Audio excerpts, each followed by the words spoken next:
Brasília despertava com um céu carregado, como se a própria natureza antecipasse a gravidade do dia. O ar quente e abafado trazia um peso que se somava à tensão política. Na esplanada dos ministérios, uma multidão já se espalhava antes mesmo das 9 da manhã. Bandeiras tremulavam em verde e amarelo, enquanto tambores e apitos criavam uma sinfonia caótica que ressoava entre os prédios imponentes. O julgamento de Bolsonaro não era apenas mais um processo jurídico. Para muitos, era o divisor de águas entre o passado e o futuro do país. Entre os apoiadores, a atmosfera era de resistência. Homens de chapéu de couro vindos do Nordeste caminhavam lado a lado com caminhoneiros de Santa Catarina, todos repetindo o mesmo grito: "O povo não será silenciado." Uma senhora de cabelos grisalhos enrolada em uma bandeira do Brasil dizia em voz firme: "Eu atravessei 2 noites de ônibus. Quero olhar nos olhos desses ministros e mostrar que ainda existe gente que não se curva." A poucos metros dali, um grupo de estudantes universitários exibia cartazes coloridos com frases como "Democracia é resistência" e "Ninguém acima da lei." Um deles, de óculos e mochila gasta, respondia aos cânticos do outro lado: "Eles falam em liberdade, mas querem é blindar um projeto autoritário. O futuro do Brasil depende de vencer essa farsa." A divisão era palpável, cortante.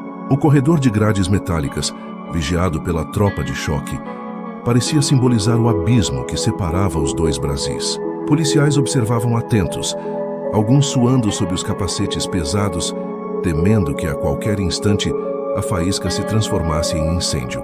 Dentro do Supremo, o silêncio contrastava com o ruído das ruas. Os ministros concentrados ajustavam papéis e telas de computador, conscientes de que cada palavra seria pesada na balança da história. Jornalistas corriam pelos corredores, microfones em punho, ávidos por captar qualquer gesto. O prédio respirava solenidade e tensão, como se guardasse em suas paredes o destino de uma nação inteira. Bolsonaro, em sua chegada discreta, manteve o olhar fixo e a expressão endurecida. Para seus aliados, aquele semblante sério era sinal de coragem diante da perseguição. Para os adversários, era apenas o disfarce de quem tentava escapar da responsabilidade. Ainda assim, sua presença agitava os ânimos. Do lado de fora, ao ouvir a notícia de sua entrada, apoiadores ergueram as mãos aos céus e gritaram: "Me too!", enquanto opositores respondiam com vaias estrondosas. O contraste humano revelava o peso daquele instante. Dona Maria, aposentada de Belo Horizonte, apertava um terço entre os dedos, sussurrando: "Deus não vai permitir que ele caia." Já Felipe, estudante de Direito de São Paulo, murmurava para um colega: "Hoje é a prova de fogo. Ou o país aprende a colocar limites, ou não haverá mais volta." Cada rosto trazia esperança ou temor, mas todos compartilhavam a mesma sensação. Algo irreversível estava prestes a acontecer. O relógio avançava, e a tensão subia como um trovão prestes a romper o céu. Às 9h30, os portões se fecharam. Estava começando. O calor em Brasília aumentava à medida que a manhã avançava, e com ele crescia a inquietação da multidão. As 2 alas rivais, separadas pelas grades e pela presença ostensiva da tropa de choque, pareciam travar um duelo invisível. Cada palavra lançada era como uma pedra, cada canto como um ataque direto ao coração do adversário. De um lado, um grupo de agricultores carregava faixas escritas à mão. Um deles, chapéu de palha gasto pela lida no campo, levantou a voz com força: "Sem Bolsonaro não existe voz para o homem do interior. Eles querem calar o trabalhador que bota comida na mesa desse país." A resposta veio quase imediata de um coletivo de jovens militantes. Uma garota de tranças ergueu o punho e replicou em tom inflamado: "Não é o trabalhador que está sendo julgado. É um político que não respeitou as regras. Se queremos justiça, ela tem que valer para todos." Os gritos se sobrepunham.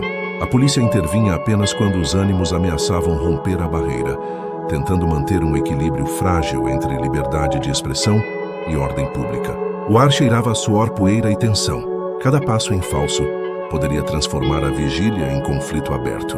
Enquanto isso, jornalistas se posicionavam com câmeras voltadas para o povo. Repórteres entrevistavam personagens que, em poucos segundos de televisão, representavam milhões de brasileiros.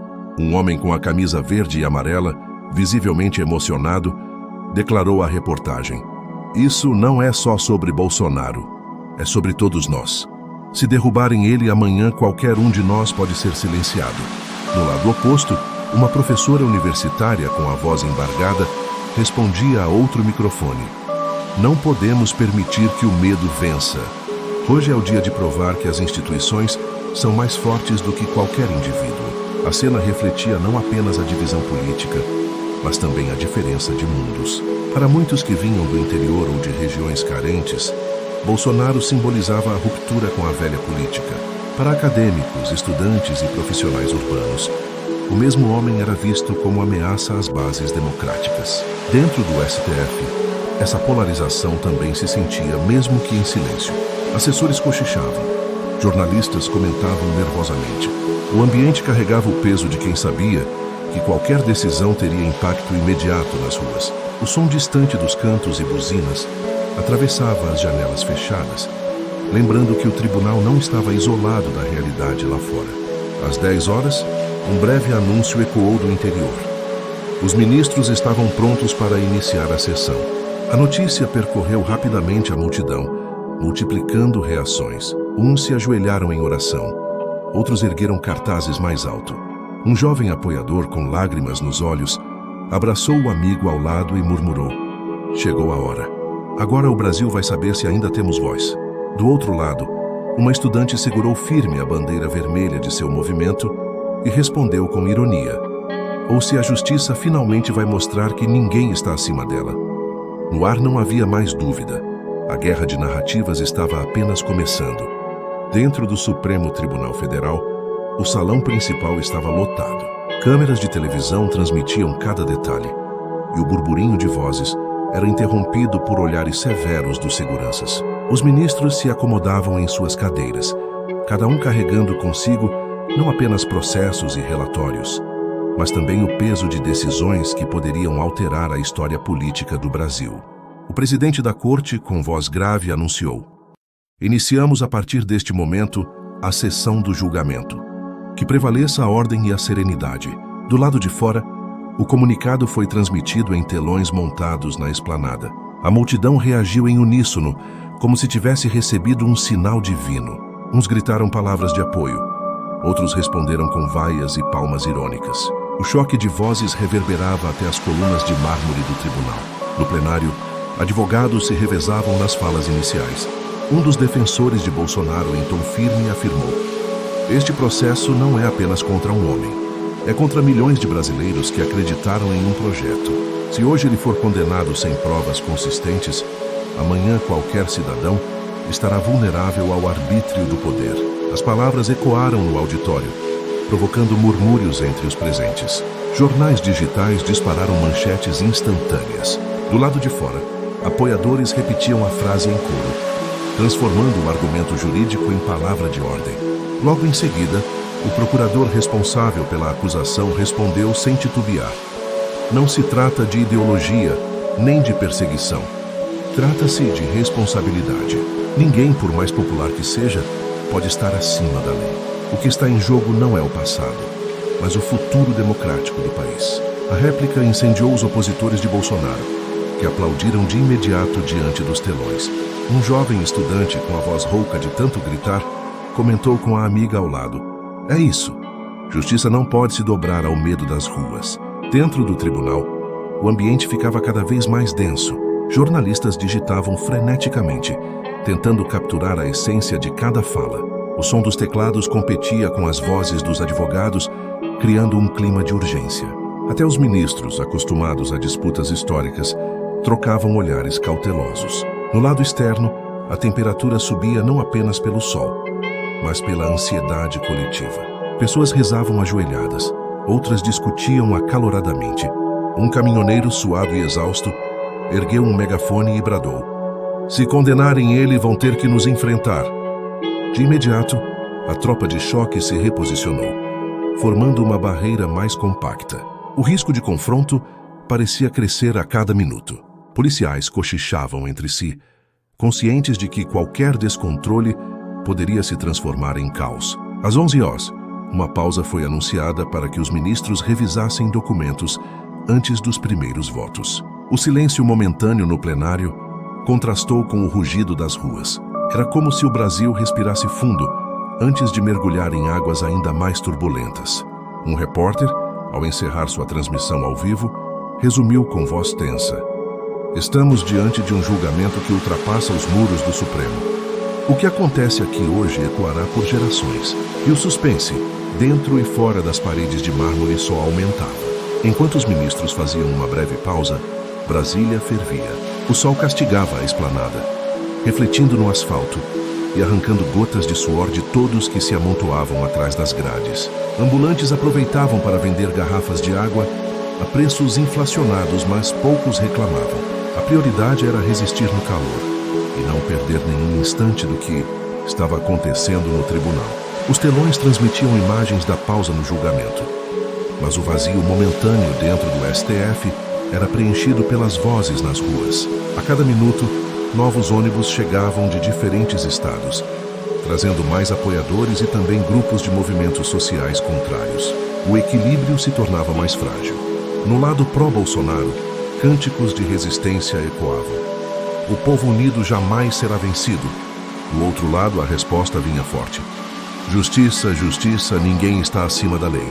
As palavras se chocavam no ar como golpes, alimentando a sensação de que qualquer contato físico poderia transformar aquilo em confronto aberto. Policiais atentos mantinham fileiras compactas, escudos erguidos e olhos fixos nos pontos de maior aglomeração. Entre os apoiadores, a fé religiosa era evidente. Um grupo de evangélicos, liderados por um pastor de voz potente, orava em círculos. Ele gritava: "Senhor, guarda a vida do teu servo. Não permita que a injustiça triunfe." As pessoas erguiam as mãos ao céu, algumas chorando, outras tremendo de emoção. Em contraste, do lado oposto, estudantes universitários organizavam palavras de ordem com megafones, denunciando o que chamavam de teatro político. No meio daquela tensão, jornalistas se esforçavam para colher falas rápidas. Uma repórter se aproximou de um jovem trabalhador do setor de transportes, que segurava um cartaz escrito: "Meu voto não é crime." "Por que você decidiu vir até aqui?" "Porque não aguento mais ver meu país sendo manipulado", respondeu a voz embargada. "Se eles derrubarem o Bolsonaro, estão derrubando também a gente." Poucos metros adiante, outra câmera registrava a fala de uma professora da rede pública: "Eu vim porque não podemos normalizar a impunidade. A lei precisa valer até para os mais poderosos." Os discursos cruzados refletiam a alma dividida do Brasil. Entre rezas e gritos, entre lágrimas e sorrisos de escárnio, nascia uma guerra de narrativas impossível de ser ignorada. Ao meio-dia, o calor se tornava insuportável. Pessoas se abanavam com papéis. Algumas procuravam sombra debaixo das poucas árvores da esplanada. Ainda assim, ninguém arredava pé. Era como se cada corpo presente fosse um voto silencioso em defesa de sua própria visão de justiça. De repente, um rumor se espalhou rapidamente. Bolsonaro teria sido visto falando com parlamentares aliados em uma sala reservada dentro do Supremo. A notícia, mesmo sem confirmação oficial, caiu como gasolina no fogo. "Ele não está sozinho", gritou um apoiador. "Isso é armação para ganhar tempo", rebateu um opositor. A energia no ar se tornava elétrica. O Brasil parecia suspenso, entre a esperança e o colapso, aguardando ansiosamente o retorno da sessão. Às 13 horas em ponto, o silêncio dentro do Supremo Tribunal Federal voltou a dominar o ambiente. Os ministros retornaram ao plenário, ajeitando seus papéis com gestos solenes. Do lado de fora, o anúncio do reinício da sessão disparou uma onda de expectativa. Todos se aproximaram dos telões, alguns de joelhos em oração, outros com celulares erguidos para registrar o momento. No plenário, o primeiro-ministro a falar destacou: "Estamos diante de um julgamento histórico. O que decidirmos aqui não será apenas jurídico, mas terá reflexos profundos na vida política e social do país. É nossa responsabilidade manter a serenidade." As câmeras captaram cada detalhe, transmitindo em tempo real para uma população ansiosa. Nas ruas, o impacto foi imediato. Um grupo de apoiadores ergueu as mãos gritando: "Deus é fiel!"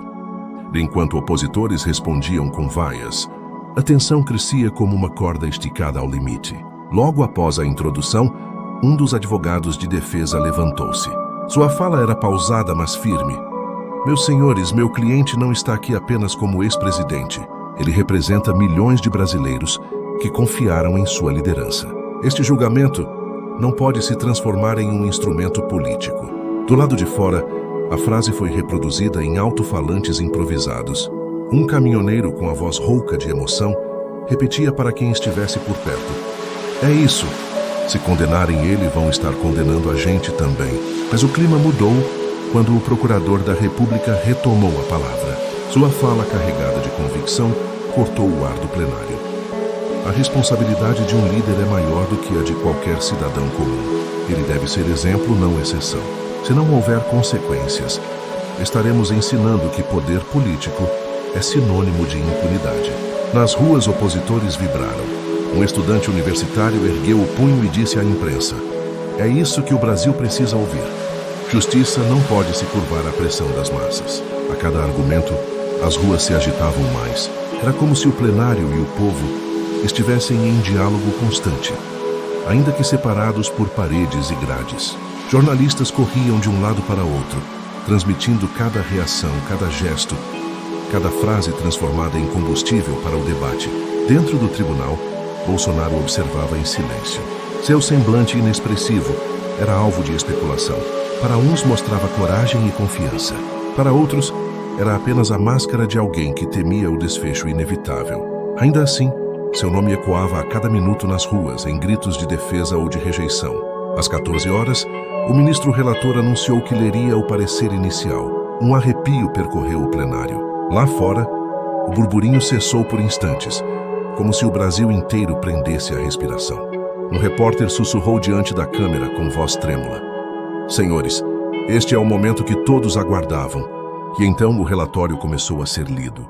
O plenário mergulhou em silêncio absoluto quando o ministro relator iniciou a leitura de seu parecer. Cada palavra, entoada em tom grave e compassado, parecia pesar toneladas sobre o ar carregado da sala. "Este processo", começou ele, "não se resume à figura do réu.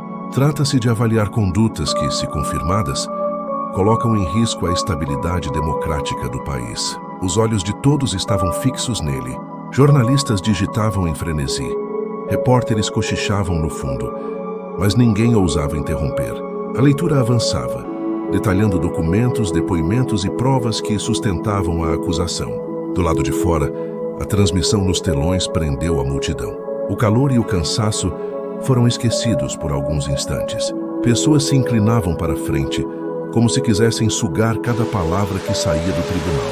Um apoiador murmurou indignado: "Olha só falam das acusações. Não mostram nada do que ele fez de bom." Imediatamente outro retrucou do lado oposto da grade: "Isso aqui não é palanque eleitoral, é julgamento. Se errou, tem que pagar." A troca de palavras reacendeu a tensão entre os grupos. Policiais intervieram rapidamente, empurrando ambos para trás das barreiras. Ainda assim, o clima se tornava cada vez mais inflamado. Enquanto isso, no plenário, Bolsonaro permanecia imóvel. Apenas piscava lentamente, como se medisse cada frase que lhe era atribuída. Seus advogados tomavam notas rápidas, preparando a resposta que viriam a dar mais tarde. O relator prosseguiu: "A liderança de um chefe de Estado carrega não apenas privilégios, mas responsabilidades. Se em algum momento tais responsabilidades forem negligenciadas, cabe a esta corte avaliar com rigor, em nome da Constituição." A frase foi reproduzida nos telões e gerou reações imediatas. Opositores explodiram em aplausos e gritos de "ninguém acima da lei." Do outro lado, vaias e palavras de ordem tentavam abafar a comemoração. Um homem com a bandeira enrolada no corpo gritava aos prantos: "Estão querendo destruir o único que lutou por nós." Uma jovem estudante respondeu sem medo: "Não, estão mostrando que até ele precisa respeitar a lei." O embate de vozes quase encobriu a leitura final do parecer, que concluiu: "Considero que os elementos presentes nos autos justificam a análise minuciosa de responsabilidade. Não cabe aqui julgamento precipitado, mas também não podemos fechar os olhos diante dos fatos." O impacto foi imediato. Dentro do plenário, alguns se entreolharam em silêncio, entendendo a gravidade das palavras. Nas ruas, ninguém permaneceu indiferente. Uns interpretaram como prenúncio de condenação. Outros viram esperança de que ainda havia espaço para a defesa. O presidente da corte então anunciou: a sessão será retomada com os votos dos ministros.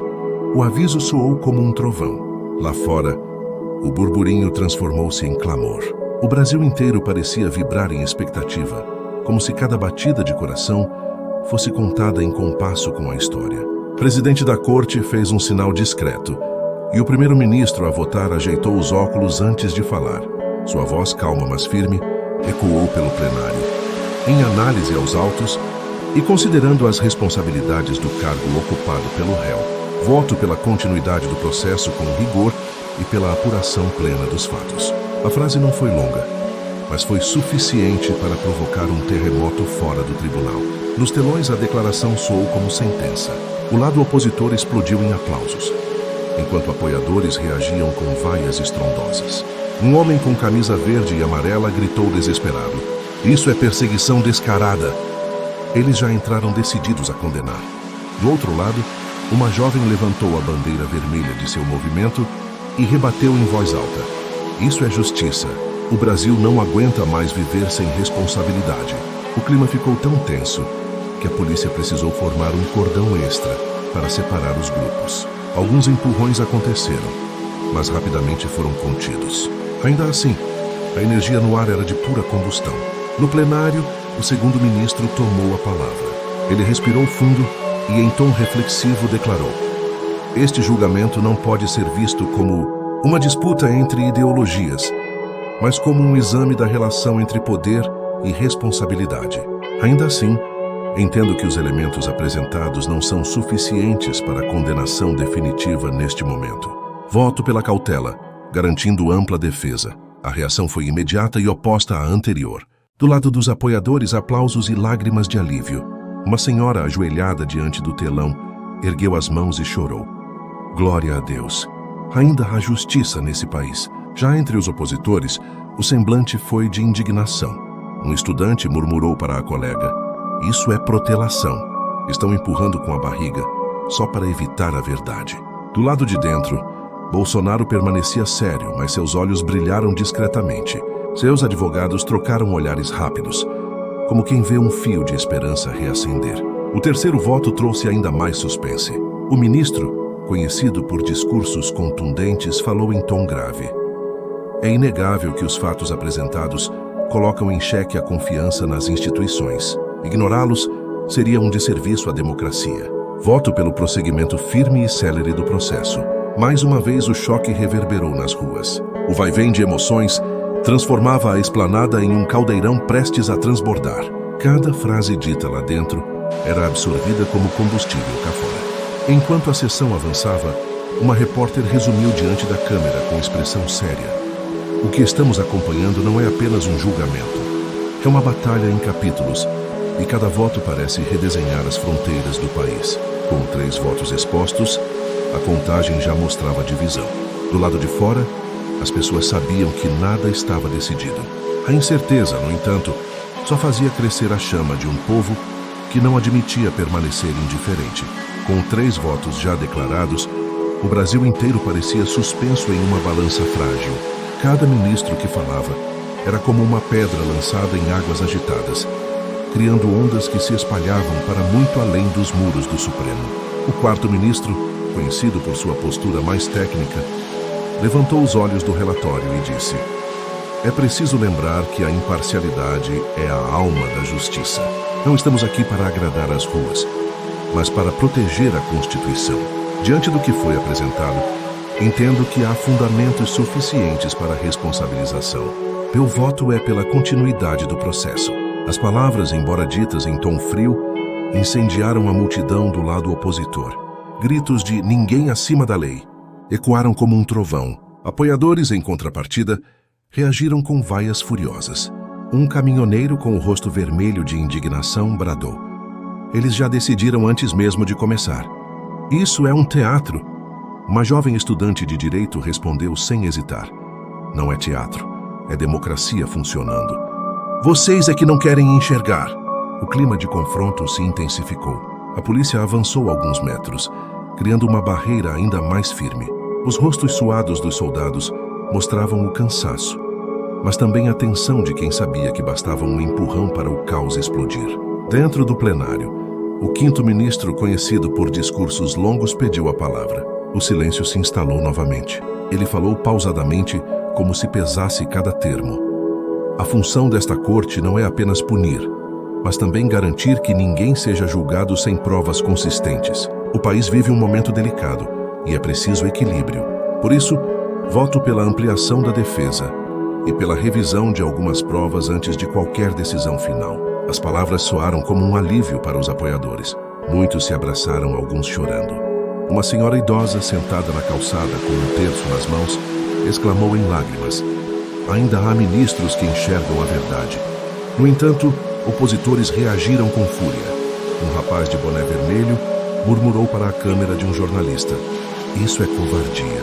Estão tentando enrolar para evitar a condenação." O vai e vem dos votos criava uma narrativa imprevisível. Jornalistas resumiam em manchetes rápidas: corte dividida, julgamento incerto, Brasil em suspense. Cada palavra repercutia nas redes sociais, alimentando discussões acaloradas em todos os cantos do país. No meio da multidão, a ansiedade se transformava em exaustão. O sol não dava trégua, e ainda assim ninguém se movia. Era como se todos soubessem que estavam vivendo um capítulo irreversível da história. Ao final da tarde, o presidente da corte anunciou que a sessão seguiria com mais votos. Mas já era claro que o equilíbrio estava delicado. Lá fora, um jovem gritou: "O Brasil está dividido no meio, mas ninguém vai desistir." E a noite que se aproximava prometia ser ainda mais turbulenta. O pôr do sol tingia Brasília de tons alaranjados, mas o calor não diminuía. O julgamento seguia, e cada voto anunciado parecia atear mais lenha à fogueira que queimava nas ruas. A multidão, agora iluminada pelos refletores e pela luz dos celulares, permanecia firme, como se a noite fosse apenas continuação de um dia que não teria fim. Os telões transmitiam em tempo real as palavras do sexto ministro. Sua fala era firme, quase cortante. A democracia não pode ser refém de pressões populares. Se permitirmos que a voz das ruas intimide esta corte, estaremos assinando a sentença de morte da própria Constituição. Voto pela responsabilização plena do réu. O impacto foi imediato. O setor opositor explodiu em aplausos, gritos de vitória, lágrimas de emoção. Já do lado pró-Bolsonaro, a indignação atingiu o limite. Um homem de barba cerrada berrou, apontando para o telão: "Isso é um golpe! Querem destruir quem teve coragem de enfrentar o sistema." Uma jovem estudante respondeu sem recuar: "Golpe foi o que tentaram contra a democracia. Aqui é só justiça." A tensão cresceu. Garrafas plásticas foram arremessadas de um lado ao outro. A tropa de choque avançou, empunhando escudos e bastões, tentando conter o início de tumulto. O barulho de sirenes ecoou pela esplanada, lembrando a todos que a situação poderia fugir ao controle a qualquer instante. Dentro do STF, a atmosfera também era de inquietação. O sétimo ministro, pressionado pela responsabilidade, respirou fundo antes de votar. O país está dividido e, justamente por isso, é preciso prudência. Reconheço a gravidade das acusações, mas entendo que a defesa ainda tem elementos a apresentar. Voto pela continuidade do processo, sem decisão definitiva nesta etapa. As palavras trouxeram um breve respiro para os apoiadores, que comemoraram como se fosse um gol em final de campeonato. Uma senhora exausta sorriu entre lágrimas. Deus ainda está no controle. Mas o outro lado reagiu com revolta. Um professor universitário gritou em direção às câmeras: "Isso é manobra para adiar o inevitável. Estão brincando com o futuro do país." As redes sociais fervilhavam.